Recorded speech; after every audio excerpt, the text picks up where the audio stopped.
Anong oras na ba?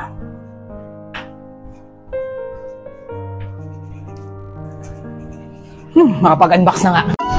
So welcome to my vlog. Hindi lang ang unboxing to, halo-halo na nandun.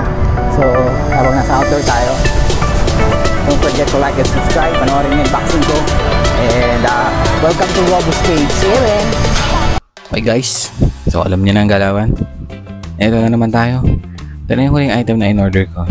Ito yung gusto kong maunang dumating, kaso siya yung nahuli. Gabi na nang dumating. So bumili ako ng power strip, GAN gun strip, 65 watts power strip ng Babin. PC 2026 ang model niya. 2,500 watts ang maximum. Alternating current niya is 250 volts. Sabi dito, napakikita ko din naman sa inyo mamaya ito, pero sabihin ko lang ngayon, 65 watts yung dalawang USB-C, 30 watts yung isang A, 30 watts yung dalawang A, and meron siyang dalawang normal na US socket na meron ding suktukan sa baba just in case na iba yung gagamitin nyo. So 1.5 meters on length, yung cable length, and syempre made in China, China number 1, best friend ni Duterte. Nga pala yung outlet nyo, ganito yung tsura, parang diamond.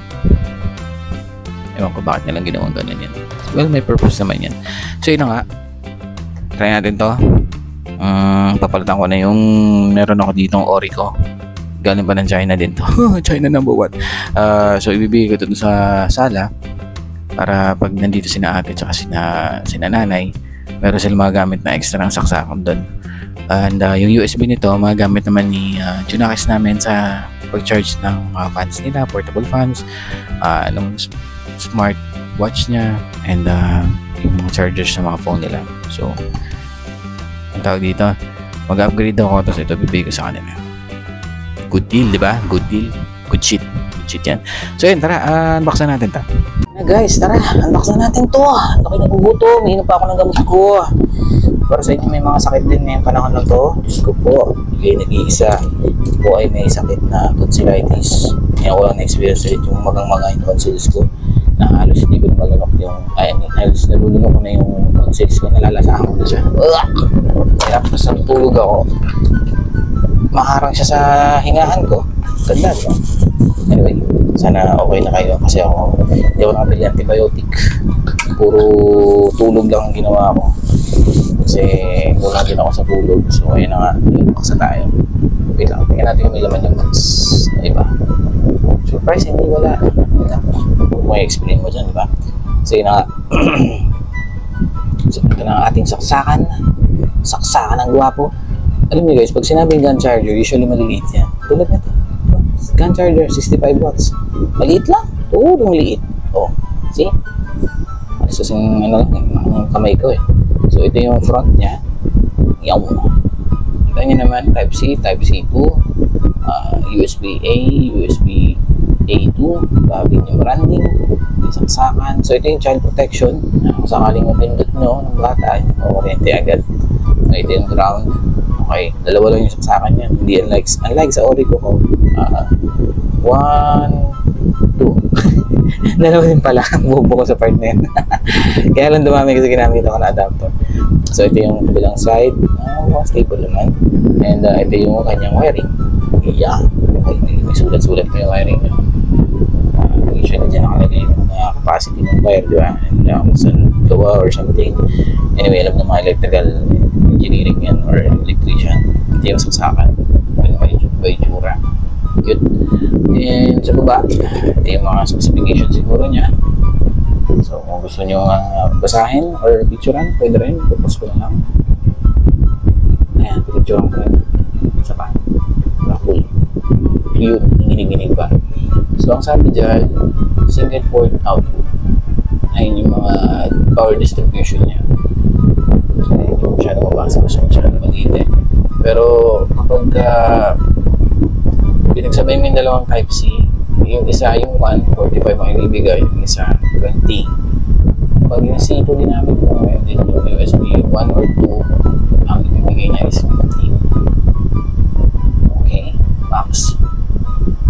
Pagka C2 tapos ulit lang niya, tapos yung isa naman 1, C, and then USB 1 or 2. Wait, USB 1 pala. Sorry. Type C 1, USB 1. 63 watts max. So 45, tapos ano yan? Napakaliit naman kasi wala pa naman ako eh. 45, tsaka 12 ba yan? Malaki ko saan. Kung ano yung nakita niya, yun yan. 12, 15. See? Yan. And then, yung isa, C1, and then USB 2, 63. Ang ulit lang din. And then, pag ginamit niya yung C1, and then yung USB 1 tsaka USB 2, 60 watts na. Okay, so yun yung power distribution niya. Excited akong gamitin. Try ko kaya. Kaya try ko. Okay guys, so yan na, umiilaw na siya. Kita niyo ba? Oo. Anis. And wala pala akong way para ma-check kung talagang ano ba sinasabi niya? Wala akong way para ma-check kung talagang 65 watts yung may bibigay ng isa. Kasi diba sabi nga dito 45 tsaka 20 yung C1. So wala akong way kasi wala akong adapter para mag-feed dito sa side type C kasi yung check ko hanggang USB-A lang. So negative tayo doon. Well, malaman natin yan pag sinaksak natin yung Poco kasi 33 watts yun. So try natin. Okay, so try natin sa Poco. Si Poco, kung papasok siya sa 33, hindi rin pala. Wait, may plan din tayo. Wait, nasa na ba yun?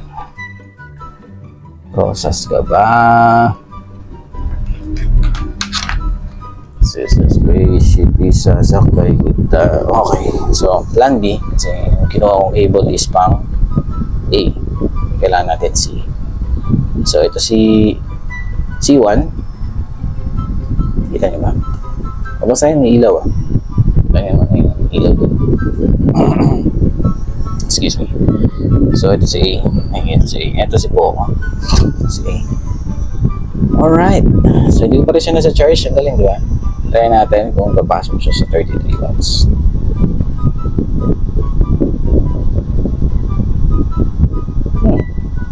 Bakit? Kasi kung pasok sa 30, kung pinagmamalakan niya 45 watts siya, dapat less than 1 hour lang ang charging niya. Ano man yun? Kaya wala sa charger.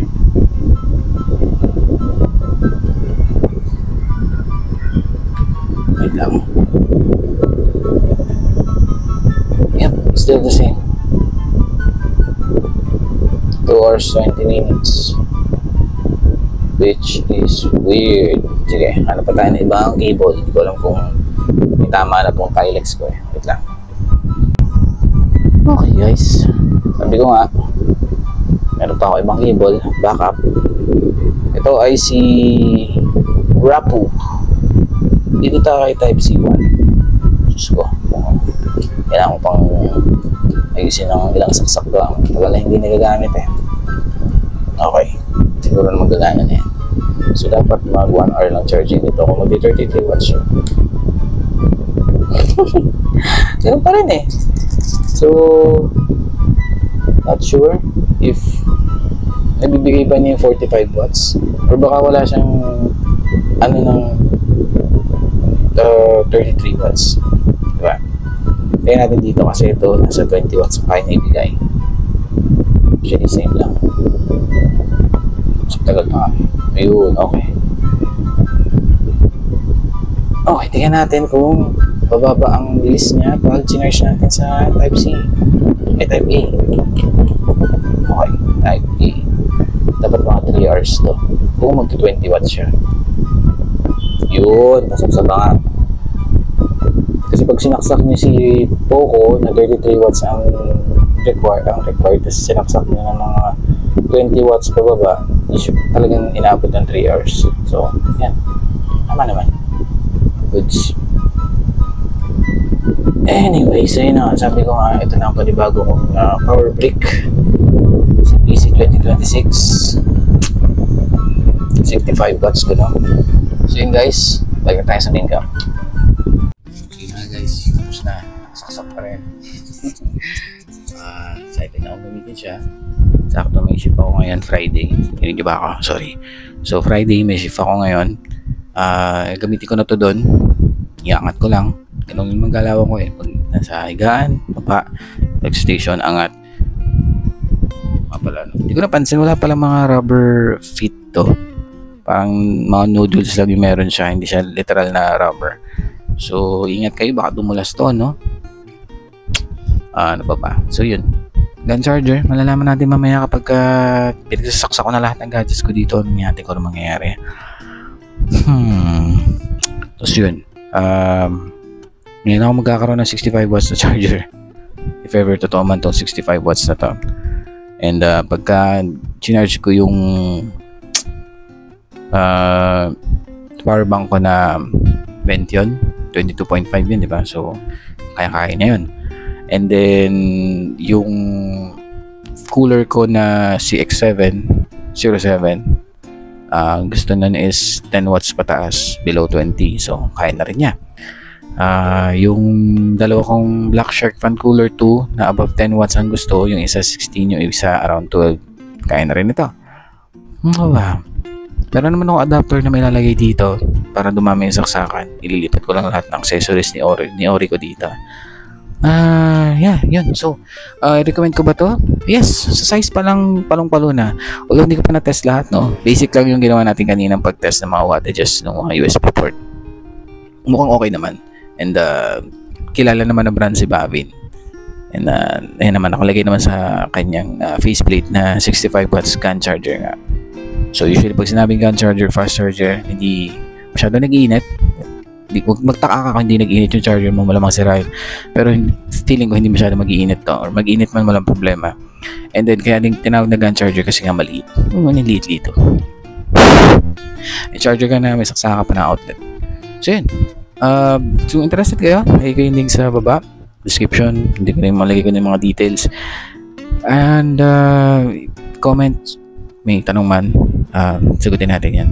Don't forget to like, share, and subscribe. So yung sa JBL ko kanina, nakaka-disappoint. Ibabalik ko yan, fake. Hindi siya orig. Nakakaya kay ate, buti chinek ko muna. Kung naregalo ko kay ate, tapos gano'n, oh my god, Diyos ko po, dapat pala nag-aura share na lang ako sa kasakali. Or nag-soundcore ako. May maganda rin silang Bluetooth wireless na speaker. Anyway, yun. Again, salamat. Ilang days bago Pasko? 13 ngayon. 11, 12 days before Christmas. Ingat, enjoy. Ingat sa pagkain. Pabutin niyo yung buhay niyo hanggang Pasko. Or bagong taon hanggang next year. Paalam. Bye-bye.